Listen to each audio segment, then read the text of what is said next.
sobre los temas que me interesan. Junto a Fernando Paulsen. La clave me escucha.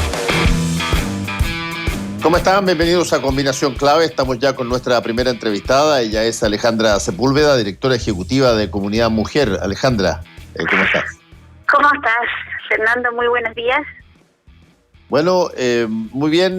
Queríamos ver hoy día, conversar un poquitito contigo, ya que habían habido días significativos en torno a la violencia contra la mujer y también a cómo si se ha hecho ya de alguna manera un catastro desde todos los meses que se ha estado confinado, ahora que se está en algunas regiones, particularmente las regiones del centro. Todavía hay una situación muy, muy delicada, particularmente en el sur, pero el confinamiento de alguna manera genera situaciones que provocan a veces mucho estrés, y me gustaría, ¿cómo lo vieron ustedes todo esto desde la perspectiva de las mujeres, Alejandra? Bueno, Fernando, ayer conmemoramos el Día Internacional de la Eliminación de la Violencia contra la Mujer y básicamente lo que hemos visto es que en este tiempo de pandemia todas las expresiones y las situaciones vinculadas a la violencia contra las mujeres se han exacerbado tanto por las cuarentenas, por el confinamiento de las mujeres con su agresor, pero también porque ha habido una enorme pérdida de autonomía económica de las mujeres y por lo tanto se ha evidenciado con mayor crudeza toda la discriminación que las mujeres sufren, ¿no? Y que básicamente lo que hacen es tornarlas incluso más vulnerables. Siempre se ha dicho que en la base de la violencia contra las mujeres y la violencia de género hay una asimetría de poder, ¿no? Una asimetría de poder y de situaciones de privilegio que van en detrimento de las mujeres.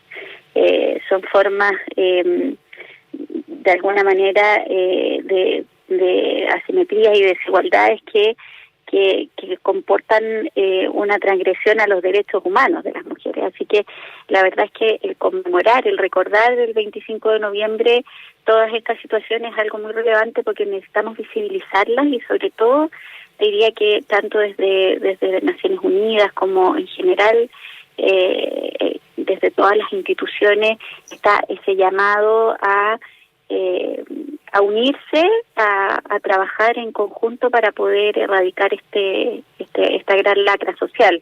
No se puede hacer todo solamente desde un lado, pero sí es cierto que el Estado tiene un deber de garantizar que mujeres y niñas sin distinción puedan gozar de una vida libre de violencia y seguramente eso también va a ser una discusión en el marco de la nueva Constitución también. Sí, vamos a conversar sobre esto también. Te quería preguntar si es que hay ya algún grado de información respecto de si es que la situación de violencia intrafamiliar es algo que durante la pandemia ha aumentado. Los casos son más o menos los mismos que cuando no estaba esta pandemia. ¿Cómo es la situación? Mira, la verdad es que no hay una encuesta nacional que pueda en este minuto medir qué ha pasado en pandemia. Sí existe unas mediciones de parte del Centro de Encuesta y Estudios Longitudinales de la Católica que sí han evidenciado que durante la pandemia sí las mujeres han vivido situaciones importantes de violencia de género, ¿no?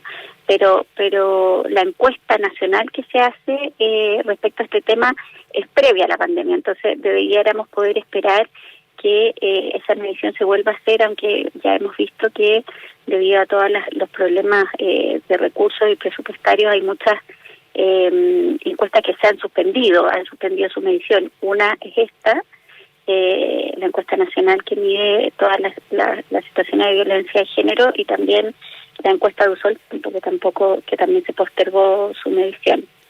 Pero sí te diría que desde el Centro de Encuestas y Estudios Longitudinales hay una medición que demuestra que sí, que la violencia en este tiempo ha aumentado.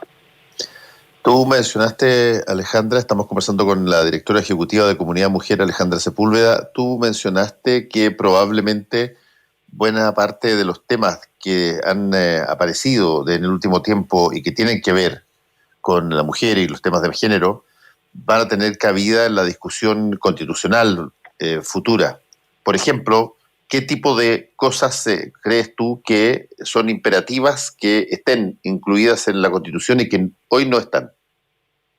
Bueno, o sea, toda la Constitución debiera escribirse desde una perspectiva de género, y básicamente partiendo por el poder reconocer y garantizar no solo una igualdad formal entre hombres y mujeres, que eso ya está escrito en la actual Constitución, pero que básicamente no tiene un efecto real, digamos.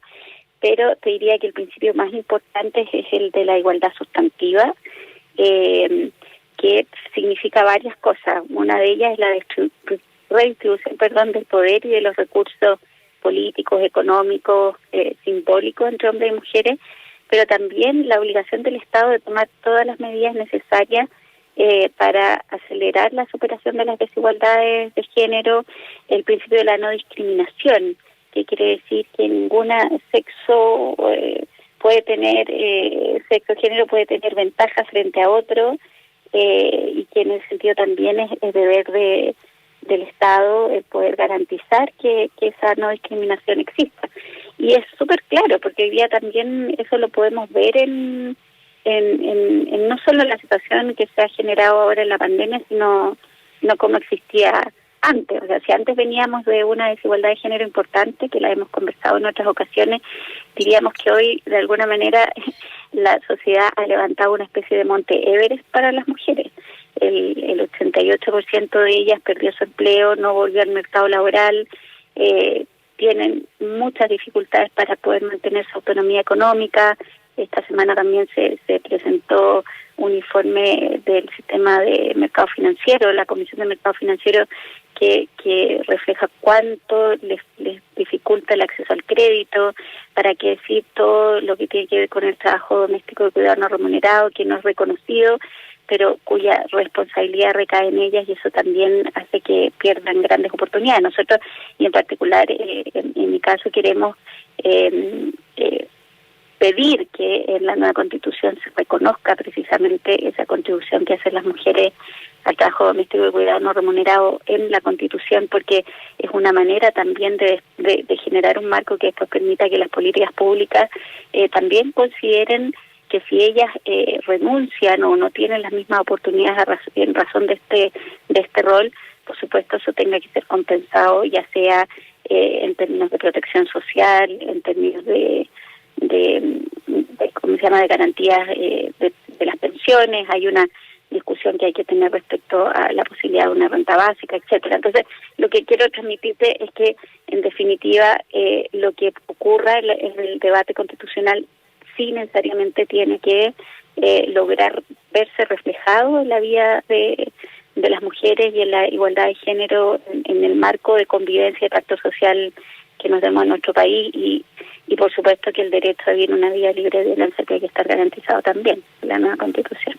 Sí, tú mencionaste el informe de la Comisión para el Mercado Financiero, que tiene cosas bien interesantes, digamos.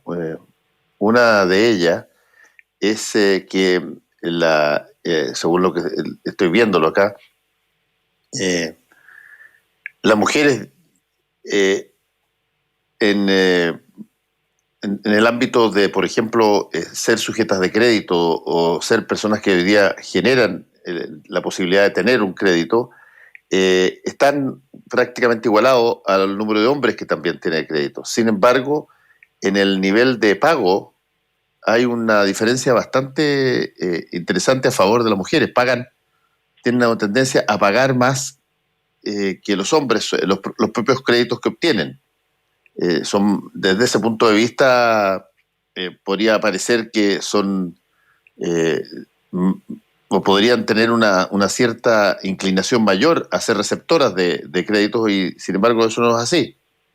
Sí, mira, los datos de la comisión, o sea, de este informe, que es un informe que se viene haciendo hace más de una década, son bien concluyentes, porque básicamente lo que te están diciendo es que las mujeres pagan mejor, cumplen mejor sus compromisos, y en ese sentido ese es un término que financieramente se llama integridad financiera, pero reciben préstamos de menor valor y con mayores tasas, y eso te demuestra una discriminación muy importante hacia las mujeres en el informe, en el sistema financiero, porque si bien, como tú decías, en los resultados de este año se ve que se han igualado como en términos de cobertura los préstamos, la verdad es que las condiciones para las mujeres son bastante discriminatorias, y de hecho hay un estudio que es bien interesante, que lo lideró Eric Parrado, que fue el superintendente de la SBIF, de la Superintendencia de Banco de Instituciones Financieras, que fue un experimento, y donde demostró que frente a solicitudes idénticas de crédito de hombres y mujeres, ellas tenían 18% menos de probabilidades de que sus requerimientos fueran aceptados. Y cuando se trata de indagar en las razones, la verdad es que las razones son los sesgos de los ejecutivos de cuenta, una discriminación que se llama en el estudio basada en gusto, y donde en el fondo simplemente por ser mujeres esos ejecutivos les prestaron, o sea, se vieron menos inclinados a prestarles el crédito, ¿no? Entonces es menos crédito, más caro, aun cuando ellas tienen un comportamiento ejemplar, y una de las cosas que menciona este estudio, que te digo que es un lujo para Chile tener un estudio de este tipo, es que esta discriminación que perjudica a las mujeres también significa para los bancos haber prestado al menos 12.000 millones de dólares menos. Entonces, la verdad es que todo este tipo de cifras lo que visibiliza y racionaliza es algo que en nuestra sociedad ya no deberíamos tolerar, y es en el fondo esta inequidad, esta discriminación hacia las mujeres en todos los ámbitos de la sociedad, porque además, curiosamente, hay otro elemento del estudio que dice que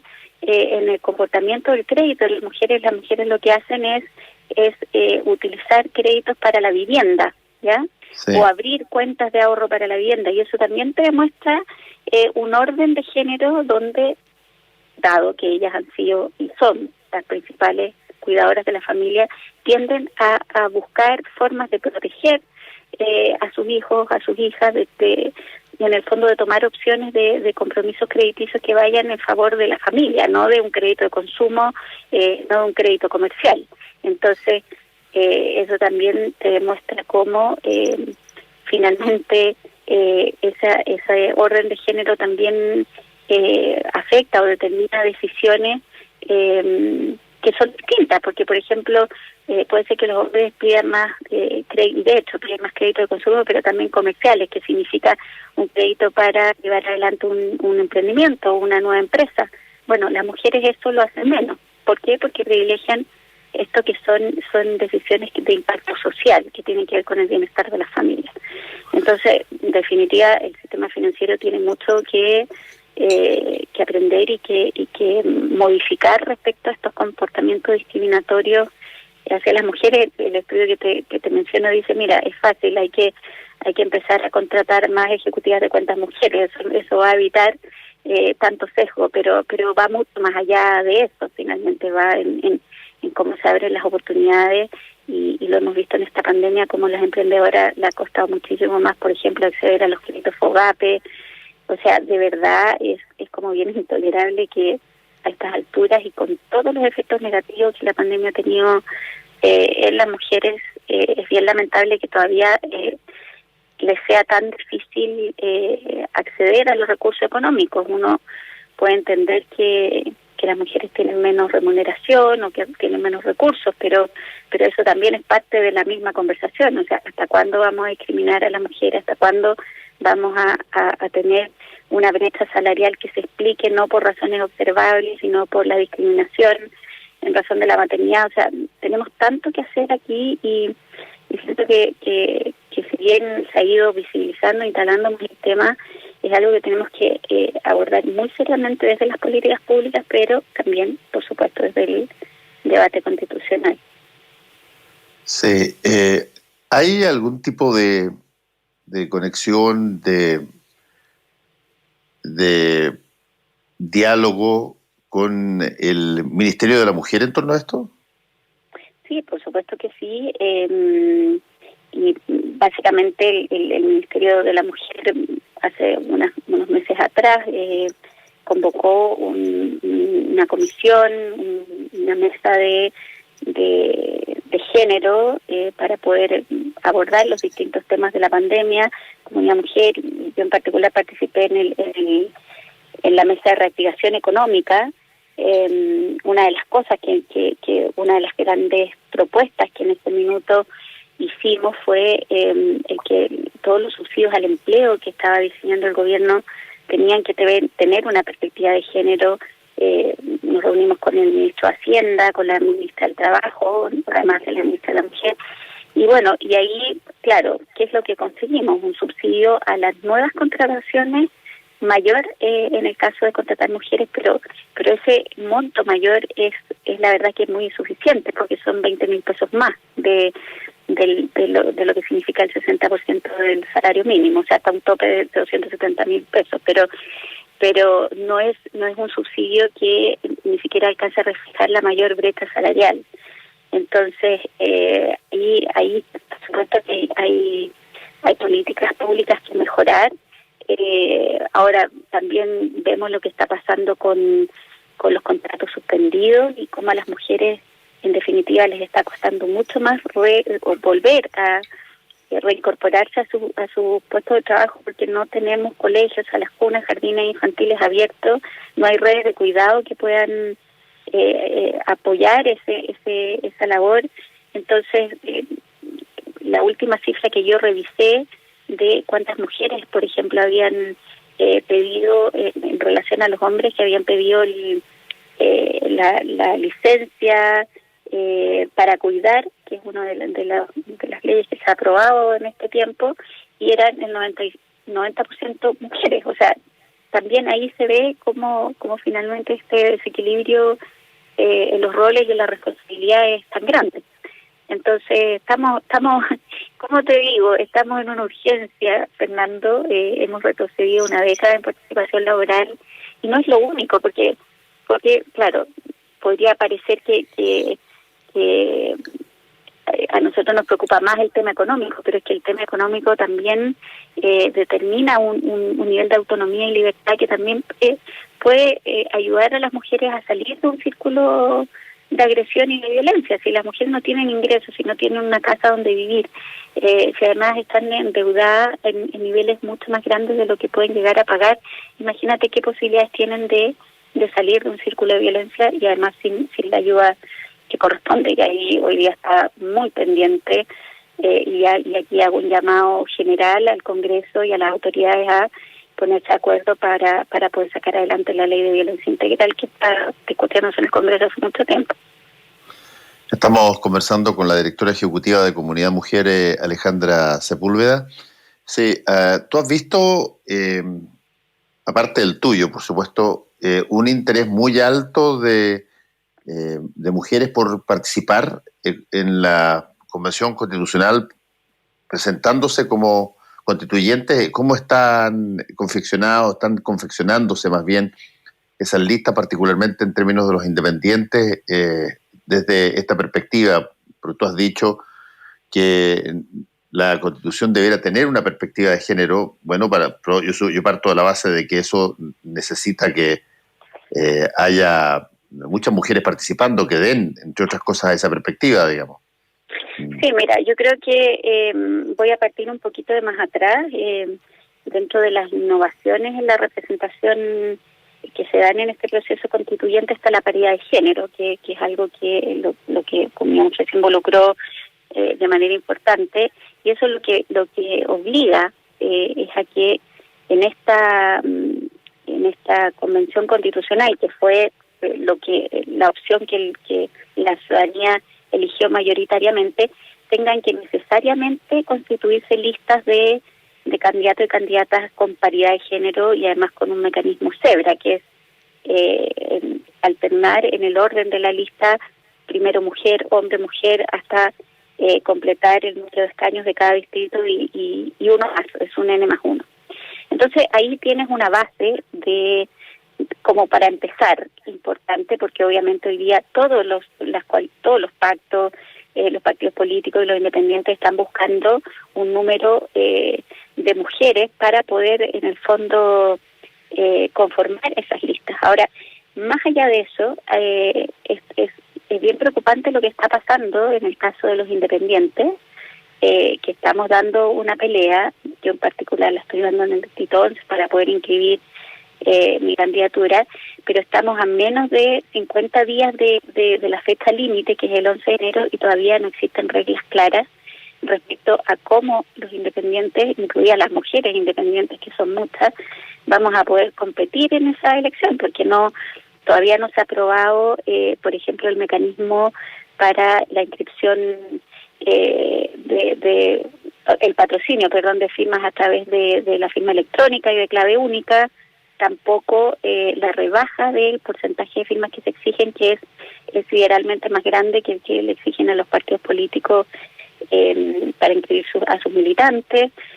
Tampoco hay ninguna claridad si vamos a poder pactar entre listas de independientes y listas de partidos políticos. Tú has abordado este tema varias veces en los programas en los que participas. Entonces, básicamente es bien preocupante, no solo porque no están las reglas del juego claras, con este margen de tiempo tan pequeño, sino que porque además las personas cuando votaron en el plebiscito dijeron bastante fuerte y claro que la opción que privilegiaban era la de la Convención Constitucional con participantes 100% elegidos por la ciudadanía. Hay muchas encuestas que nos han venido indicando que las preferencias de la ciudadanía son por independientes, por mujeres, por personas profesionales expertas, por dirigentes sociales que representen la diversidad de nuestra sociedad. Entonces, no escuchar o pensar que solo los partidos políticos pueden representar a los ciudadanos es un error que creemos, y yo creo en particular que va a profundizar la distancia entre los chilenos y las chilenas respecto de la política. Entonces, la verdad es que el llamado que hacemos los independientes no neutrales es que el Congreso de una vez por todas zanje y apruebe los proyectos de ley que se están discutiendo sobre la materia, y no porque en el fondo estemos en una parada en contra de los partidos, todo lo contrario, los partidos son muy importantes en un sistema político sano y en nuestra democracia, pero en elección en particular es muy importante que se garantice de verdad una participación de los independientes en igualdad de condiciones, y eso hoy día no está sucediendo.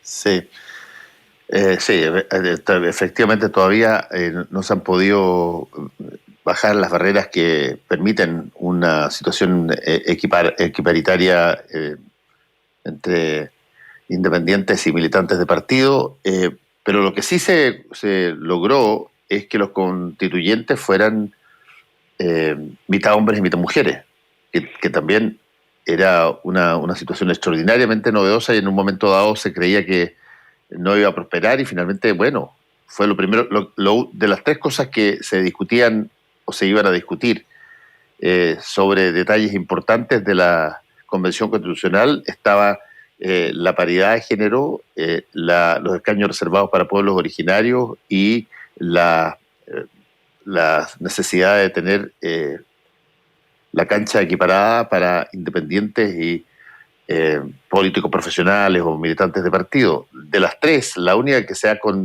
confirmado y que está incluso en la reforma es la paridad de género en la Asamblea Constitucional. Claro, y ahí, relevar el rol que en esa discusión hemos tenido las organizaciones de la sociedad civil, las organizaciones de mujeres y feministas, las politólogas, las abogadas constitucionalistas. Hubo un movimiento que se generó en torno a esa demanda importante, porque en el fondo desde muy temprano entendimos que la paridad es un principio que profundiza la democracia y legitima el proceso en el que estamos, frente a la evidencia que tenemos ya bastante grande de la subrepresentación que las mujeres tenemos en el mundo de la política, y de hecho una de las tareas a abordar en la convención es cómo logramos consagrar una democracia paritaria donde las mujeres de verdad puedan acceder con la misma oportunidad y de manera equilibrada en todos los poderes del Estado, en los organismos autónomos, y esto no es antojadizo, ¿no? Y eso lo quiero dejar bien claro, porque básicamente el que estemos representadas significa que nuestra experiencia, nuestro conocimiento también se expresa en el diseño de las políticas y de las leyes y de todas las normas de convivencia que afectan nuestra vida cotidiana, la vida de las mujeres y la vida de las personas en general. Entonces, es muy importante ese logro, porque además es un logro con el que estamos sentando un precedente en el mundo. No hay otra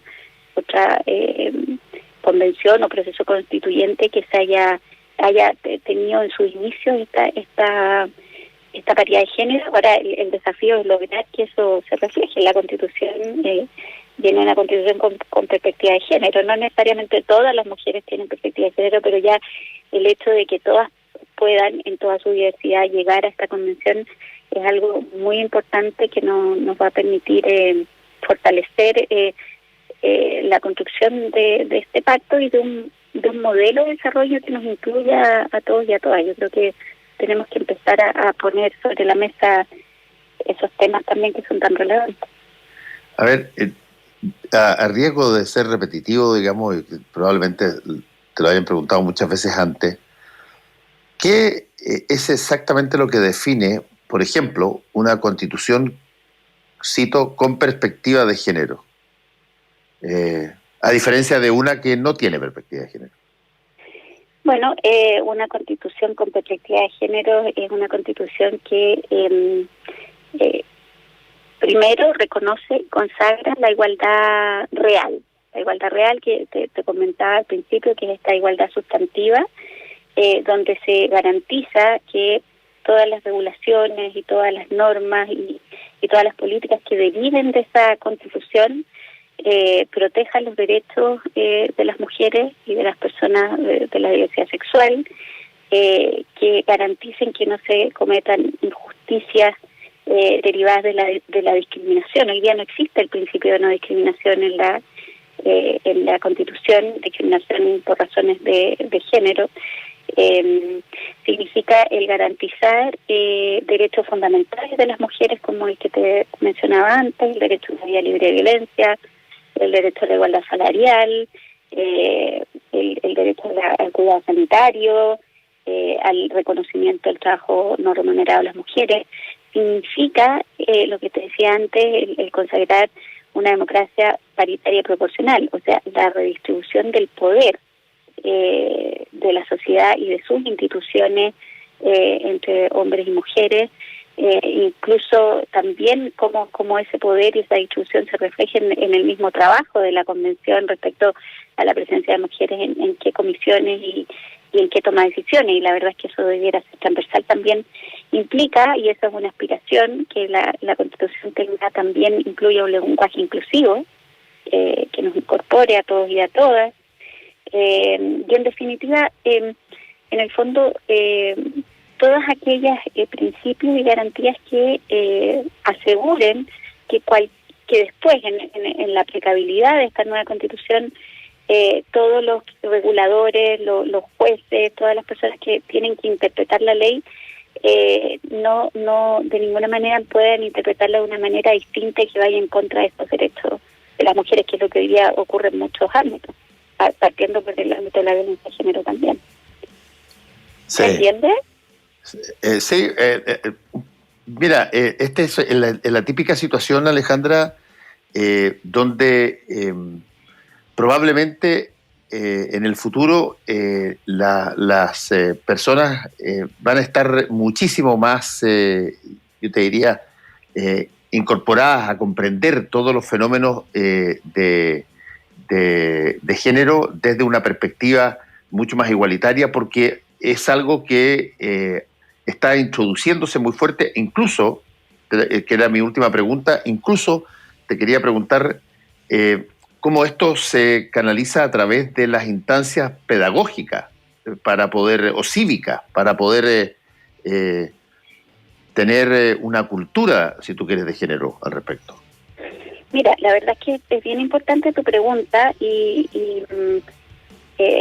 porque básicamente eso también se cruza con lo que estamos hablando, la garantía de los derechos, por ejemplo, sociales y de la dignidad de todas las personas significa también tener una educación no sexista, una educación que asegure las iguales oportunidades para hombres y mujeres. Esto necesitamos recuperar todos los espacios de debate y de educación cívica en los colegios, pero también a través de mecanismos de participación. Ayer lo hablábamos en un seminario de la CEPAL y el PNUD, en que precisamente estuvimos conversando acerca de la importancia de la cohesión social y de la representación y participación en la nueva Constitución. Y claramente, si no podemos hacer o escribir una Constitución a puertas cerradas, o sea, tiene que haber mecanismos de participación que sean vinculantes. Tenemos que escuchar lo que las personas quieren decir. Hemos visto precisamente gracias a este proceso constituyente como ha emergido como con mayor fuerza una ciudadanía política que quiere opinar, que quiere ser escuchada.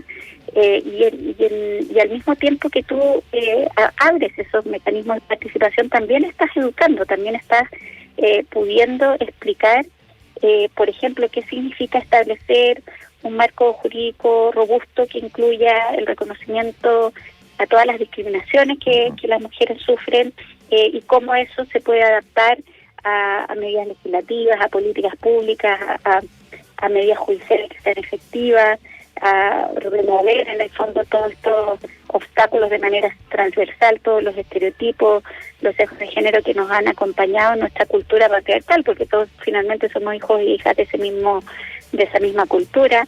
Entonces yo te diría que tenemos que abrir una discusión muy informada, fácil para que las personas puedan en el fondo incorporarse rápidamente sin necesidad de solamente utilizar términos jurídicos. Y yo creo que en esto, como te decía, la participación incidente es muy importante. Ayer hablábamos con la defensora de la niñez, incluso en esto también hay un desafío respecto a cómo podemos incorporar también la visión de los niños, niñas y adolescentes, que son los que van a disfrutar de ese marco constitucional. Así es, en el futuro. Porque son las próximas generaciones. Alejandra Sepúlveda, directora ejecutiva de Comunidad Mujer, muchas gracias por este contacto con Combinación Clave. Que te vaya muy bien. Muchas gracias a ti, Fernando. Buen día.